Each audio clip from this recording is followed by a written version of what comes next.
Bonjour et bienvenue à votre podcast Éducation Famille. Mon invitée d'aujourd'hui est une femme de courage, de résilience et d'inspiration.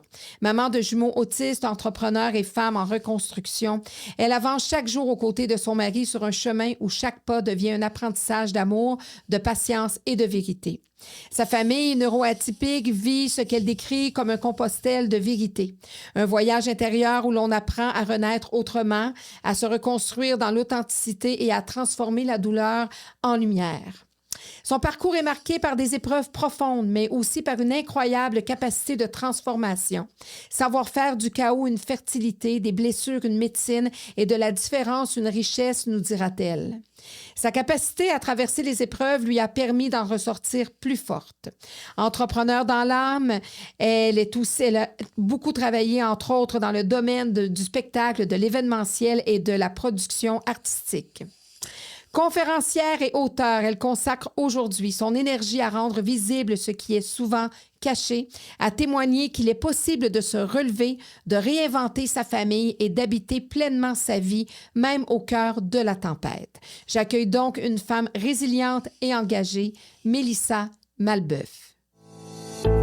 Afin de partager, discuter, apprendre, rencontrer, s'informer et comprendre ensemble sur tous les sujets concernant l'éducation et la famille, bienvenue ici à votre podcast Éducation Famille.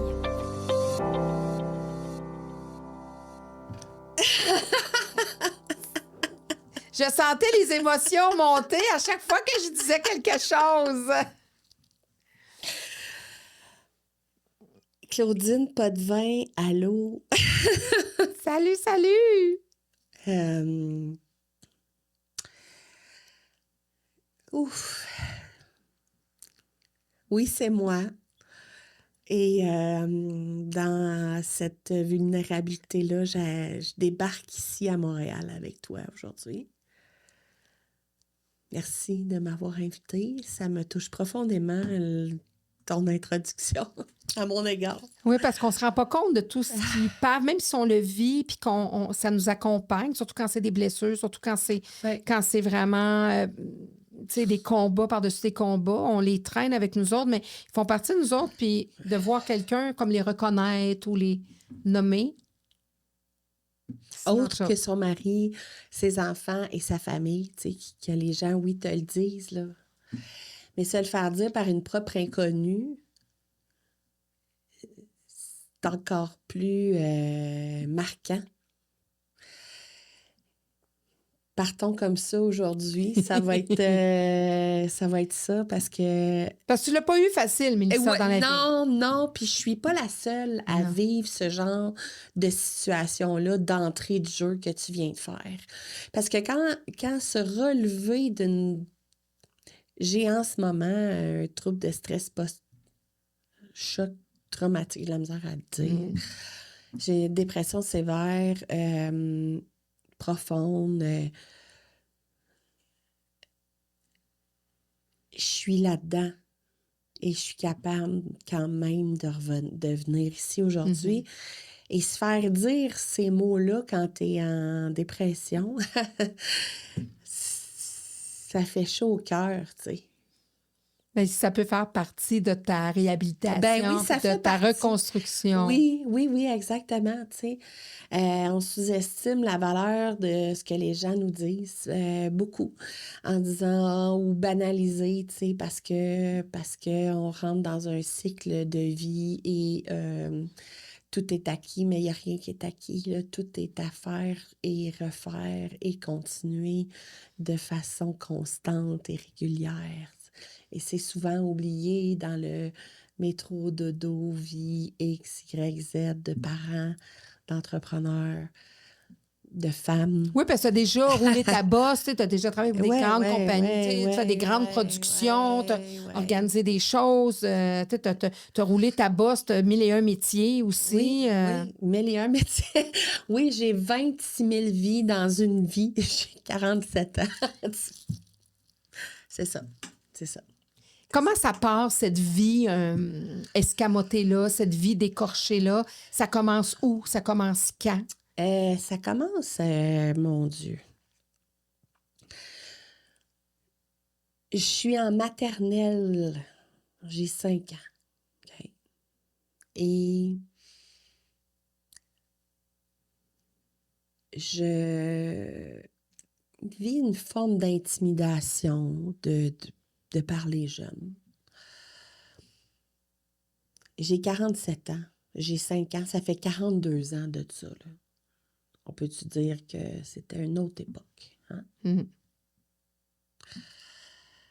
Et je reste avec ça parce que je suis rouquine, rousse. Là. Là, je suis blanche maintenant, plus que rousse. Et c'est comme ça que ça commence le milieu scolaire. Fait que je T'es un peu reste différente de par ta couleur de cheveux, tout ça, puis tu subis de l'intimidation. déjà à 5 ans. Mes enfants ont 5 ans en ce moment. OK? C'est ce que j'ai des gars. Je suis bien contente d'avoir des gars. Dans le monde d'aujourd'hui, je suis contente d'avoir des garçons. Et mon fils me dit, maman, il y a un garçon à l'école qui n'est pas fin avec moi. Ah ouais?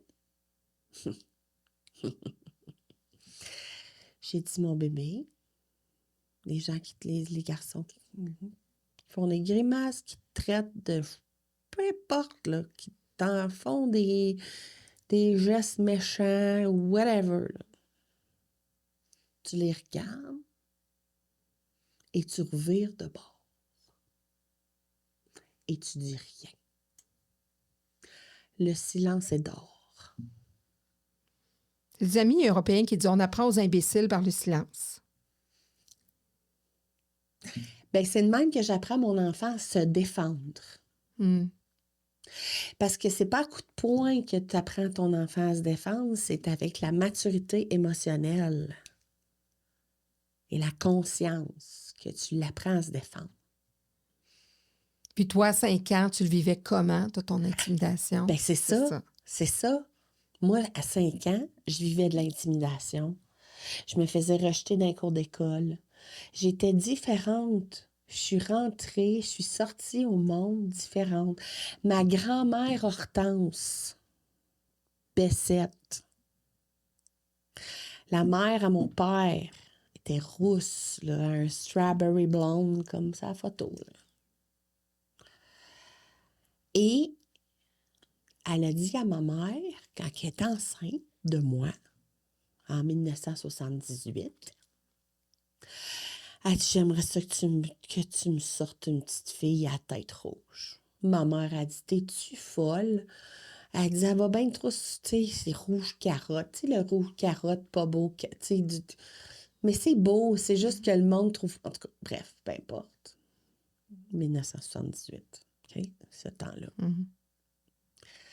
Elle dit, souhaitez-moi pas de malheur, Madame Malbeuf. Je suis sortie la tête rouge. La plus mignonne de la pouponnière. Tout le monde s'arrêtait pour venir me voir. Parce que j'étais la plus belle, avait la petite pommette rouge, puis avec les petits cheveux rouges. Puis là, j'étais la seule dans la pouponnière de même. Puis là, tout le monde venait me voir. Dans le temps, c'était comme ça. Mm. En 78. Fait que j'ai parti ma vie comme ça aussi. En même temps. Devant, comme un trésor national. Mais tu arrives à l'école, puis là, ben, c'est d'autres choses qui se passent. C'est Là. d'autres choses qui se passent. Mais le reste que les deux énergies se confrontent constamment. Glorifiée, j'ai toujours été très glorifiée de par les adultes quand j'étais jeune. Parce que j'étais une petite rouquine. Oui, j'étais une petite fille rouquine.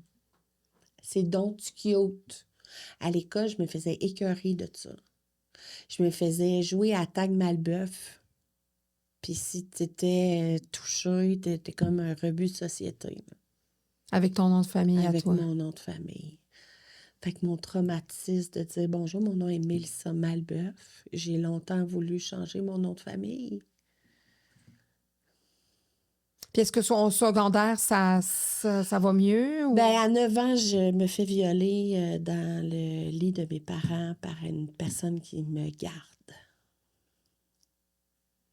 Donc, un adulte connu de tes parents. Je peux pas dire Non. qu'est-ce que c'est. Non. Mais en tout cas, c'est une personne qui te gardait, qui était sous sa charge. Qui était sous autorité. Sous autorité. En confiance de mes parents. Fait que moi, quand on est dans confiance à mes parents... Tu fais confiance, puis c'est la personne qui te garde. Puis moi, mon fils, Édouard, dit « Maman, c'est une sorcière blanche. » Très assumé aujourd'hui. Mais reste qu'à l'époque, si je me souviens que quand je me sentais moins bien ou en moins bonne sécurité, mon automatisme, c'était aller de me coucher dans le lit du bord à mon père, mon paternel, le patriarche. J'étais couchée de son bord, dans son odeur, j'étais en sécurité. Mais à 9 ans, tu vis ce traumatisme-là? Dans cette situation-là, dans le lit de mes parents. Puis on m'a dit de me taire. Parce que tu l'as dit à tes parents? Mais non, avant que... C'est quand mes parents sont arrivés. En tout cas, bref, peu importe, on m'a dit de me taire. Que si je parle, qu'il y a des conséquences. Et je me souviens, là, j'ai un pyjama de Frisinette sur le dos. Il est bleu. Je m'en souviens comme c'était hier. Toute la scène. Puis toute la scène, je m'en souviens comme si ça se passe en ce moment-là. OK? Alors, je reste là, puis ça va prendre vraiment beaucoup de temps avant que j'en parle. Et... beaucoup de temps, plusieurs années, plusieurs mois? Oui, plusieurs années, là. C'est ça, là, je suis en train de faire un calcul dans ma tête, là, pendant que je te parle, là, mais comme un 5-6 ans, là. Quand tu commences pré-ado, début d'adolescence, mi-adolescence. J'ai comme révélé ça. Est-ce que tu as revu cette personne-là à travers le temps? Je l'ai revue une fois. OK. En voyage. C'était pas quelqu'un dans ton quotidien? Non. J'ai revu cette personne-là, justement, à 14 ans, à peu près. Puis qui me regarde et qui fait « Wow, t'es rendue belle, Mélissa? » Ouais. Mais tu crois-tu que je suis restée dans les shorts à mon père et en arrière de mes parents et on n'était pas chez nous, on était en visite, mais lui, il était chez eux. C'est comme... Bref. C'est pas loin. OK. Fait mais il s'est rien passé. Mais ça m'a... ça a très bien de revoir ton... Oui, ça a shaké. Puis, tu sais, ça a créé... tu sais, tu connais à 9 ans c'est quoi l'amour d'un homme, entre parenthèses, puis tu vis une certaine jouissance parce que tu vis...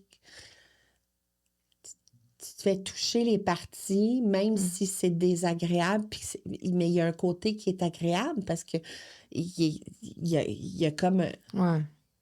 Je sais pas comment le dire. Ouais. D'autre que ça. Fait que... Tu vis une culpabilité aussi là-dedans, j'imagine, parce que tu dis... je suis pas supposée... En tout cas... Ben là, ça, c'est plus tard, ça. Mais quand t'es jeune, je catchais pas ça encore quand j'étais plus jeune. Mais ça, c'est venu plus tard, mais reste que le geste, tu sais, après ça, il y a eu comme des comportements sexuels de ma part quand j'étais toute seule dans ma chambre. En tout cas. OK. Ça a comme éveillé beaucoup de choses de ma sexualité de manière prématurément précoce et malsaine, et ça m'a créé, moi, des comportements malsains. C'est ça qui est arrivé. C'est vrai qu'on n'en parle pas beaucoup de ça parce que ça reste une victime, mais c'est ça, ça peut dévier sur autre chose. Puis ça a dévié Bon, j'ai bien d'affaires, là, tu sais, mon rêve... reste que mon rêve, dans mon cœur profond, c'est... Tu sais, moi, mes parents, j'ai 47 ans, ça fait 53 ans qu'ils sont ensemble. Puis... C'est un autre niveau d'amour, là. Mhm. Tu sais, j'ai eu une éducation parentale d'une vie de couple. Tu sais, moi, mes parents ont été dans Week-end amoureux, là, ces affaires-là. Ils faisaient plein de fins de semaine. Puis Ils ont entretenu leur couple puis leur relation. puis ils organisaient des fins de semaine pour les autres. Puis, tu sais, ils ont été très, très, très impliqués dans le... Fait que moi, j'ai vu mes parents partir des fins de semaine. Puis, tu sais, quand ils revenaient, ben, ils étaient tout le temps heureux parce que, tu sais, là, tu vis plein de belles choses dans ces choses-là Ouais. de couple, Ouais. de couple. Ouais. Parce qu'avant d'avoir des enfants, t'es un couple. Oui, c'est ça. Exact. Fait que moi, j'ai vu mes parents partir très jeunes, là. Mais pendant ce temps-là, tu étais à la maison, tu te faisais garder. Oui, tu sais, moi, j'étais à la maison, je me faisais garder. Puis, tu sais, là, j'ai eu une sœur, j'ai eu un frère. Toi, t'es la plus vieille? Je suis la plus vieille de... Puis, tu sais, j'ai comme 6 ans avec ma sœur, puis 5 ans... Non, 5 ans avec ma sœur, 6 ans et demi avec mon frère. Fait que, tu sais, le fait d'avoir été toute seule, puis la plus vieille avec un écart d'âge, ça l'a vraiment été que, exemple, quand il y avait des amis de mes parents là, de week-end amoureux, là, écoute, des fois, là, il y avait des fins de semaine d'amis là, chez nous, là, avec la cafetière qui finissait pas de finir de se boire, puis, tu sais, dans ce temps-là. OK. Puis, il y avait plein de monde chez nous, tu sais. Tu voyais-tu des choses que Fait que tu moi, devais j'étais pas voir Non, jeune? Non, mais... Non, mais dans le sens que moi, j'ai eu conscience de l'organisation de tous ces événements-là, tu OK. comprends? Puis je parlais avec les jeunes, puis, tu sais, il y avait des choses aussi pour les jeunes ados dans ce temps-là. Fait que moi aussi, tu sais, j'ai baigné dans... Fait que je parlais avec les adultes. Fait que, tu sais, j'étais tout le temps plus avec les adultes. Fait que ça a été tu sais, mon parallèle de vie. Fait que j'allais retrouver là une estime de moi puis une confiance avec les adultes. Puis à l'école, j'étais complètement mis à Rejetée. part, de côté. Tu sais, c'était comme polarité complète, là. Et la polarité, c'est l'histoire de ma vie, là. Tu sais. J'ai été prostituée, j'ai failli mourir sur la rue Sainte-Catherine. T'avais quel âge à ce moment-là? Comment est venue la prostitution? On sort des fonds. On sort des bouts, mais tu sais, mais je veux juste te dire, je parle de polarité, puis on y reviendra, là, mais tu sais, moi, j'ai été prostituée, j'aurais pu mourir dans une rue à Montréal, et aujourd'hui, je suis une maman de 47 ans, avec des jumeaux, des petits garçons, je suis mariée avec l'homme de ma vie, l'amour pour moi et mon mari, c'est pas notre première vie ensemble, là, genre, OK. là, tu sais, puis... Vous êtes retrouvés. On s'est retrouvés, là, puis c'est un amour sain, là. Sain. Sain, avec ses hauts et ses bas. Fait que la douceur est arrivée dans ta vie. Fait que, tu sais, la polarité, prostituée à maman, juste ça. Ouais. Ah ouais, c'est sûr. Tu sais, puis, fait que, tu sais, la prostitution, comme l'alcool, comme les drogues, comme tout ça, ça rentre dans la vie de façon très insidieuse. Par l'adolescence et par la fréquentation. Par la consommation, de la consommation, tu sais. Tu sais, recul, il y a 25, presque 30 ans, là, tu sais. Ça allait d'un bar, on savait c'était qui le dealer dans le bar, puis tu sais, on allait chercher ce qu'on avait à chercher, puis that's it, là. Puis le dealer, il nous connaissait, là, il connaissait ses clientes, là, tu sais, ses clients, tu sais. Fait que c'est devenu, tu le fais une fois, on t'initie, on te donne. Puis moi, la cocaïne, ce que ça a fait, c'est que pendant tellement longtemps, j'ai été justement rejetée et très rabaissée au niveau de mes relations, que là, la cocaïne, elle me permettait de verbaliser, de parler, de m'ouvrir sur mon excentricité, même si je l'étais, mais tu sais, vraiment de m'ouvrir un peu plus, puis de découvrir la personnalité, puis la personne que j'aime, puis de ce que j'aime pas. Avec Parce une que confiance. oui, puis je savais pas ce que j'aimais, je savais pas ce que j'avais envie vraiment. Puis là, la cocaïne m'a permis à découvrir. Fait que ça a été c'est un paradoxe, là. Ça m'a sauvé la vie et ça m'a presque tuée parce que j'ai fait une tentative de suicide sur un shutdown de coke, là. Mm. Encore la polarité. Mm. Mais reste que c'est de même, puis c'est de même que ça se passe pour beaucoup de gens. Mhm. C'est insidieux. C'est dangereux. T'étais-tu jeune quand tu as commencé à prendre la drogue? T'avais quel âge? Ah, Tes premières consommations? écoute, mes premières consommations, ça s'est vraiment fait avec de l'alcool. Dans, très jeune, il y avait des fois, on était au camping, là, puis on était 40 au camping, là, puis là, moi, je buvais les fonds de bouteille, des mononcles, puis, tu sais, je passais incognito, le monde, puis je finissais couchée dans les manteaux, là. Dans le lit de la grand-mère, c'est un manteau, là. Fait que... Puis après ça, c'était l'adolescence, la puis drogue. là, ben, ouais, puis là, tu sais, l'alcool, puis là, tu sais, la drogue, puis là, ça ici. Puis, tu sais, moi, j'écoutais du Nirvana, là, hein, quand que j'étais adolescente. Puis du John Lennon, puis...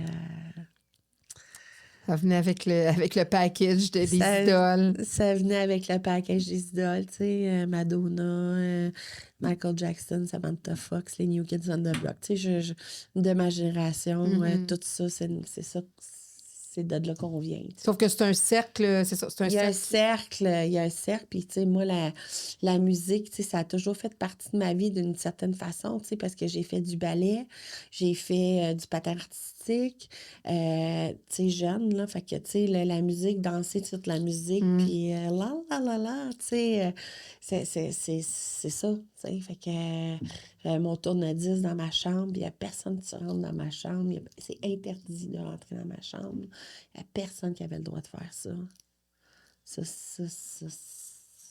Tu rentres dans ma chambre, tu avais les yeux qui allaient avec, tu ressortais. Là.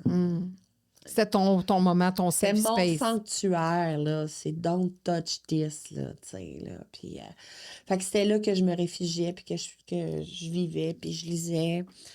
Je lisais toutes sortes d'affaires. Tu sais, j'étais intéressée à beaucoup de choses, puis peu de choses en même temps, tu sais. En tout cas, c'est... Fait que voilà, fait que c'est comme ça que... Puis, fait que la drogue est arrivée, puis tout ça. Puis la prostitution arrive à quel moment dans ta vie? ça arrive dans le temps où je t'ai dit que j'ai habité à Montréal. OK. J'ai commencé à habiter à Montréal je suis arrivée en 2001. Non, oui. J'ai déménagé à Montréal en 2001. Je rentrais à l'école du show business. Je partais de préposé aux bénéficiaires à m'en aller. Moi, je voulais être la Renée Angélil. Là.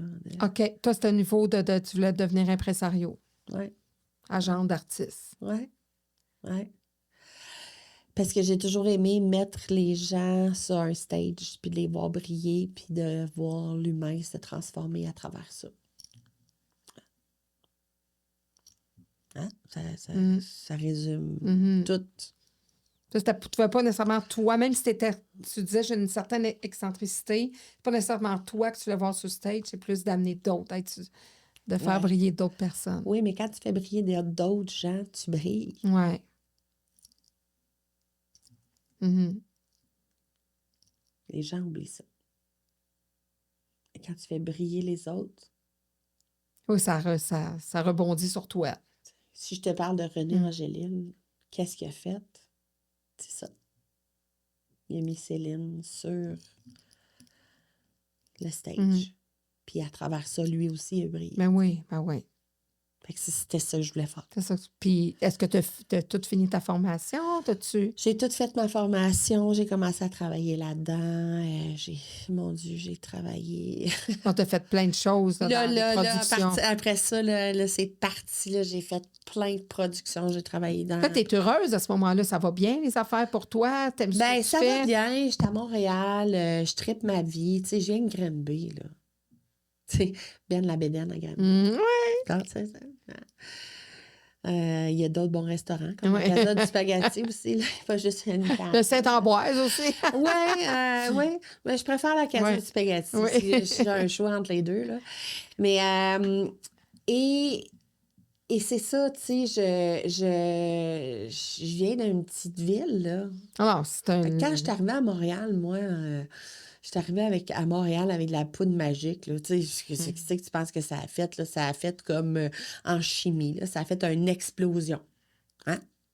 Ça a explosé. Je disais, Montréal m'appartient. La vie, toi, chose, la vie, toi, chose, la vie, toi, chose. Écoute. Et puis là, j'ai habité Papineau Maisonneuve, là. Hein? Pas loin des studios, pas loin des... Papineau Maisonneuve, c'est ça. J'ai habité Papineau Maisonneuve. Côté de Radio-Can, station de radio, TVA, tout était là. Tout était là. Tout était là. Oui, tout était là. Puis à ce moment-là, je travaillais au Medley, qui n'existe plus. J'ai fait, on recevait Medley, Spectrum, Métropolis, qui est rendu le MTELUS, mais que pour moi, c'est encore le Métropolis. Club Soda, Petit Campus, beaucoup, beaucoup de salles à Montréal.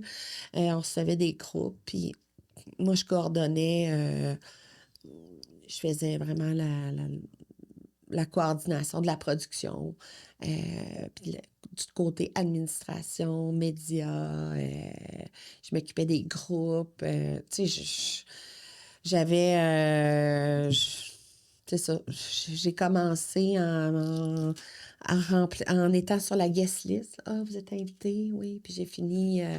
Productrice, genre... productrice exécutive, là, le producteur, il arrivait plus, tu sais, c'est ça. Là, moi, j'arrivais en premier, puis lui, il arrivait en fin d'après-midi, puis le show était starté, puis j'avais tout starté par des affaires, puis là, lui, il arrivait, puis des fois, il partait avant, puis moi, je closais, puis... Fait que, tu sais, ça a été ma vie pendant... de nombreuses années, tu sais, puis c'était pas juste c'était du 30, 40, 50 shows par année, là, tu sais, fait que... C'est exigeant. Est-ce qu'à ce moment-là, tu consommes quand à outrance. À outrance pour livrer la marchandise, puis... oui, puis là... C'est un monde propice à ça aussi. Puis des after-parties, puis des parties dans des bus, dans des tour bus à faire les cons, puis, tu sais, à rire, à mourir de rire, tu sais, puis avoir du plaisir, puis, tu sais, c'était... Puis j'étais aussi... T'as embarqué dans l'autobus du show business. Clairement. C'est pas tout le monde qui sont là-dedans. Non, mais tu sais, pendant que j'étais pendant que je fais la direction des shows, par exemple, tu sais, je pouvais boire une bière ou deux, tu sais. Tu sais, j'étais à ce moment-là, je me gardais quand même sobre, là, de façon un peu plus raisonnable. Raisonnable, là, tu sais. C'est ça, parce que quand tu écoutes, là, je partais du medley. Il était des fois 11 heures le soir. Là. Puis je me rendais chez TransUnion, proche à Saint-Henri. Okay. Puis j'allais chercher 35 000 $, 50 000 US. Là. Je changeais de l'argent, là. Tu faisais ça pour... Pour payer les groupes qui étaient en tournée, on les payait cash. OK. OK? Fait que tu te promenais avec 35-40 000 piastres d'un bord à l'autre, puis... Puis des fois, c'était plus. Mais en tout cas, mais tu comprends ce que je veux dire? Ouais. Fait qu'il fallait que La tête fallait que soit je toute sois là. là, tu sais, quand même. Là. Je Ouais. conduisais. Puis, c'est ça. Fait que j'avais pas le choix, tu sais, mais c'était correct. Ça me permettait, moi, de... Puis quand l'adrénaline retombait, c'est là que tu... Ben là, quand le show t'a fini, ben là, C'était le quand le show t'a after party, comment on dit ça? Moi, quand le show t'a fini, c'était fini, là, c'était terminado, là. Ouais. Tu sais, puis là, ben là, une bière. On fête. Puis, Un rap party. puis là, c'est ça, là, tu sais, c'est ça. C'est ça qui se passait, tu sais. Puis il y a d'autres mondes qui consomment avec toi aussi, là, tu fais pas ça, tu sais, c'est ça. Ah non, moi, je consomme. Puis je vais être une consommatrice vraiment de Sociale? sociale, là, tu sais, mais avec jamais de fond, là. Tu sais. On m'a souvent dit que j'étais insatiable plusieurs fois dans ma vie, dans plusieurs domaines, tu sais. Parce que les demi-mesures, quand tu es dans l'alcoolisme, la drogue ou dans toutes les formes X, Y, Z de dépendance, c'est toujours un sans fond. Et les demi-mesures ne nous ont jamais rien donné. OK, C'est all-in. Hein. all-in, là. T'sais. Puis je réalise à un moment donné que ma drogue de choix, que c'est le sexe. C'est de même, ça s'est passé. C'est comme ça que la prostitution arrive. Parce que là, la coke, c'était comme plus suffisant. Là. Ben non, ben c'est parce que la coke me faisait faire toutes sortes d'affaires sexuelles. Puis j'aimais ça.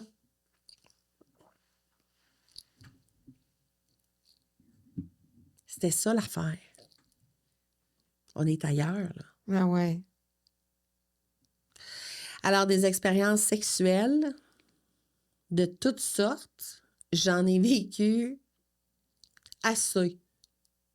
Aujourd'hui, là, que je sois mariée avec le même homme depuis 7 ans, que j'ai juste un homme dans mon lit depuis 7 ans, c'est parfait. J'ai assez trippé dans ma vie. J'ai pas envie de faire une crise de quarantaine, moi, puis de me mettre à sortir. Puis toi, tu étais pleinement assumée. Est-ce que puis ça t'a pas donné un... Tu sais, il y en a qui vont dire un dégoût des hommes, des fois, de ce qu'ils veulent avoir, de ce qu'ils veulent... Tu sais, parce que tu as dû en voir... Vu que tu étais comme ouverte à ça, tu as dû en voir de toutes les couleurs, là. Écoute bien ça, là. Je t'ai parlé de la petite rouquine tout à l'heure, hein? La rousse est douce. Ah, les rousses sont cochonnes. OK? Quand tu arrives adulte puis que t'es rousse, c'est ça le terme qui est employé. L'image que tu as de toi puis que les autres ont déjà verbalisé. La rousse est cochonne, tu comprends? Fait que là, je devais honorer, attends un peu, là, honorer ce titre qui me valorisait, qui me donnait de l'estime de moi et de la confiance, pendant que je me détruisais à donner mon âme au diable. Disons-le comme ça. Pour avoir un peu d'amour, puis un peu de supposée reconnaissance, puis de valorisation. Oui, exact.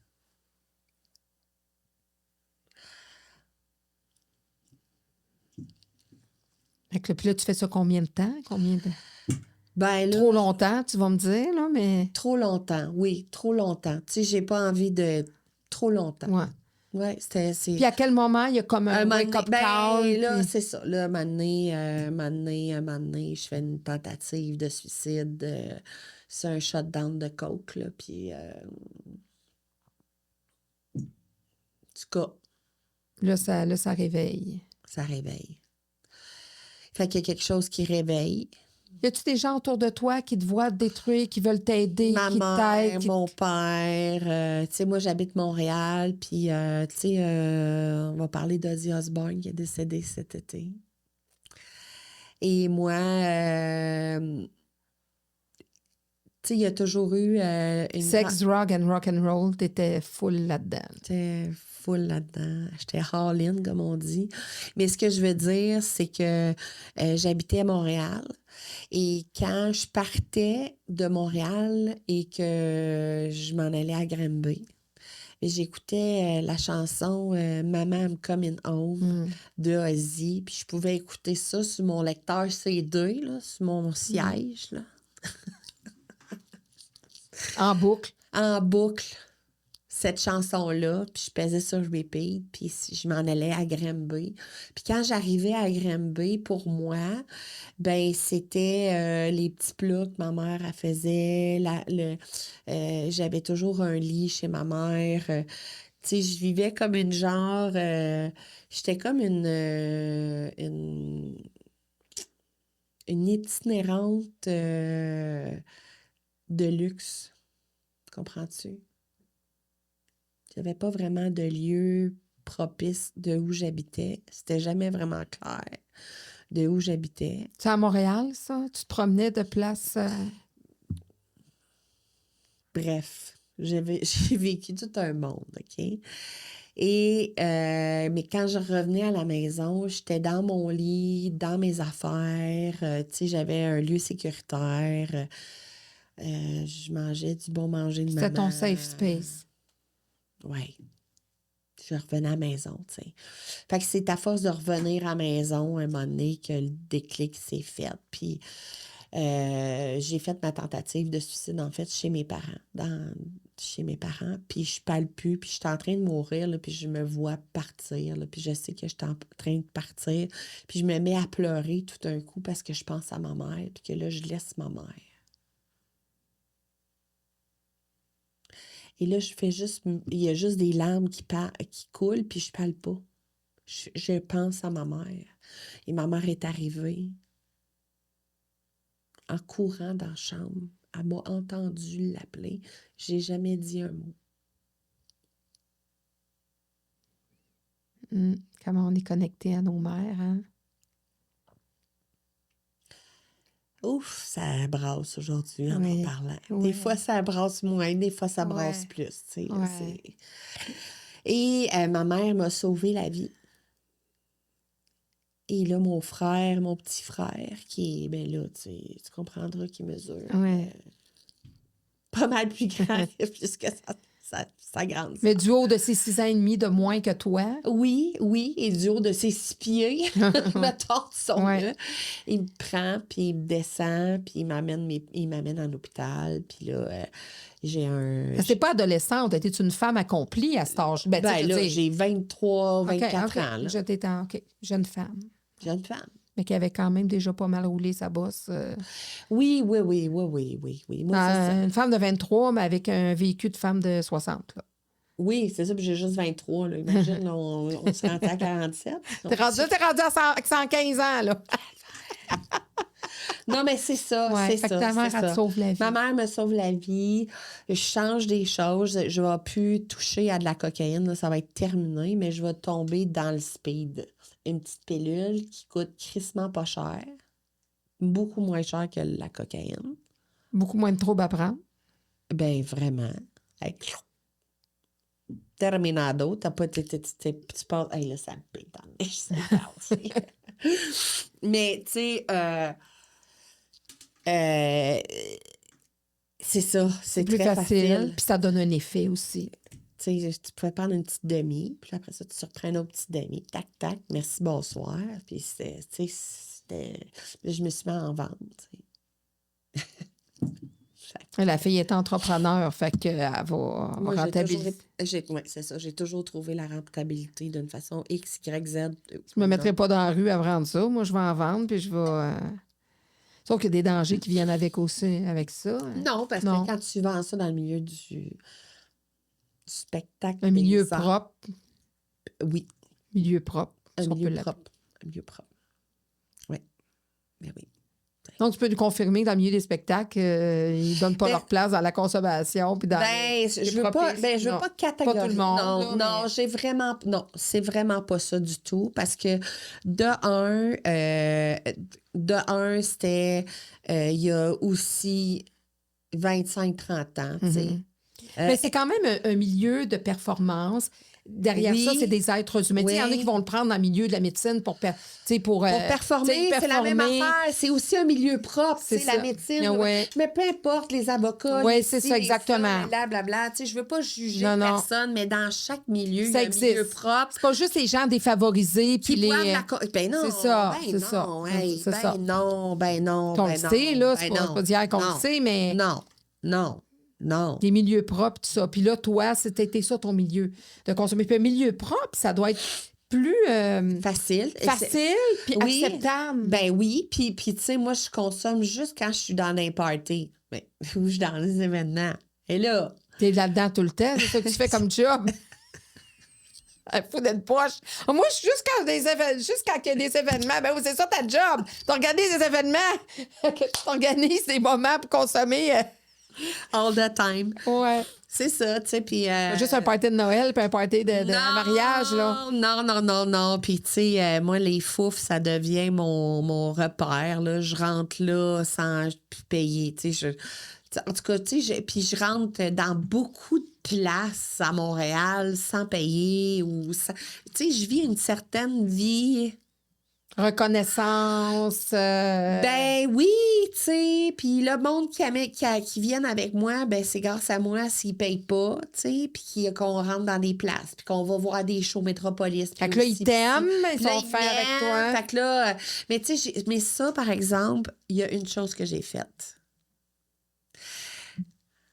J'ai fait profiter mes privilèges à ma famille. Demande à ma mère combien de shows elle a vu. C'est ça. Mm-hmm. Mes parents, mes grands-parents, il y avait des événements, je les invitais, puis je lui mettais une place VIP, puis c'est là qu'ils s'assoyaient, puis là, tu sais, je prenais soin des artistes, du monde, si j'accueillais les médias, tu sais, j'étais la fille devant, tu sais, on the spot, là, tu sais. Fait que j'étais derrière, mais j'étais autant devant. Tu sais, qu'est-ce qu'on parlait tantôt? Tu fais briller les autres en avant, mais tu brilles toi aussi à travers ça. Mais c'est parce que toi, dans ta situation à toi, c'est que en plus, tu étais comme utile pour ces gens-là. Tu sais, sans toi, ces gens-là n'étaient rien. Ben, tu comprends ce que je veux dire? Ben non, mais sans René Angélil, Céline Dion est rien. C'est ça. Ben, tu sais, ben c'est ça. Dans le sens affaires, là. Ben, dans le sens au moins, ça reste une personne, mais ce qu'elle aurait été aussi loin, c'est sûr que ça a été une équipe. Ben oui, mais exact. Mais c'est aussi ça. C'est pour ça que toi, cette position-là était plus intéressante pour toi. Ben, parce que tu voulais la reconnaissance, puis tu voulais pas juste briller. Ouais. J'avais un besoin. Un pouvoir aussi. Oui. J'avais un besoin insatiable de reconnaissance et j'avais un pouvoir décisionnel de fait. Non, elle a fait pas l'affaire, lui, il fait l'affaire, lui, ça marche, on lui rentre pas, lui, c'est un autre, ce fournisseur-là, ça marche pas. Oui, j'avais tous ces droits-là, oui. Exact. Fait que t'avais un contrôle, c'est plus que l'artiste lui-même qui était sur stage, là. Oui, oui. J'étais under control de everything. Everything, tu sais. Est-ce que ça nuit à ton travail, ça? Est-ce que ça nuit à mon ego. Ouais. À mon ego, on en a pris une crise de claque. Je sais pas, tu dois te sacrer, non? Ben, t'as le droit de... Oui, pas de problème. Bon. Oui, c'est ça. Fait que oui, mon ego a débarqué, en a pris une crise de claque. Ouais, quand est-ce qu'il y a un clash? Ben là, t'as la tentative chez... Ben là, ouais, c'est ça. Là, à un moment donné, je me souviens, là... Alors, on se retrouve en deuxième partie avec Mélissa Malbeuf.